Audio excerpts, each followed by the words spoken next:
It's that Badger style. I mean, you talk about walking into that Yorkshire dressing room and some of the big names that were in there, and it doesn't get much bigger than Boycott, does it, in terms of Yorkshire cricket, really? That was not something that fazed you at all? I don't think it ever fazed me being around Jeff. Boyk sent me home on my first day as a young professional. Do you know that? No?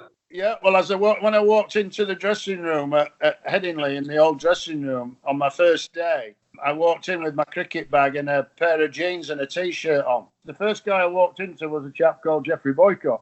And he looked at me and he said, what's your name? I said, well, it's Kevin Sharp. He says, all right. He says, look, just go put your bag over there in that corner, go home and put some decent clothes on. He said, have you got here today? I said, I just come on the bus. I only live at Meanwood up the road. He says, right, well, go get back on that bus and put some decent clothes on and come back. And so I went home on the bus and my mum was in the kitchen and she said, what are you doing? And I told her I'd been sent home to put some clothes on. So I went back in a pair of trousers, an open neck shirt and a jacket. And I walked back in the dressing room and it was just getting near lunchtime then. So I'd missed the whole morning session. And he looked at me and he said, that's better. He said, Boycott, pleased to meet you. So that was my first day as a professional cricketer.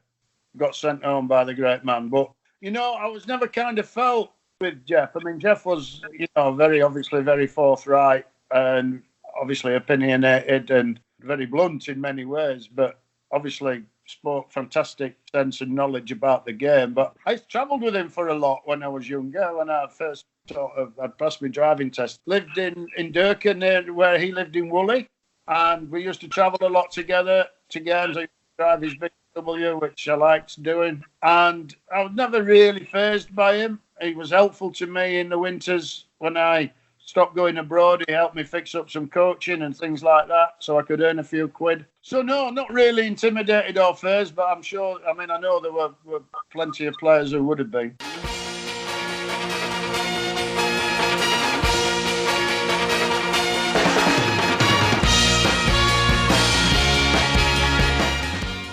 The Cricket Badger podcast is brought to you in association with tvsportsblog.com. Head over there for some excellent coverage of a wide variety of sports. Give them a follow as well on Twitter on @tvsportsblog.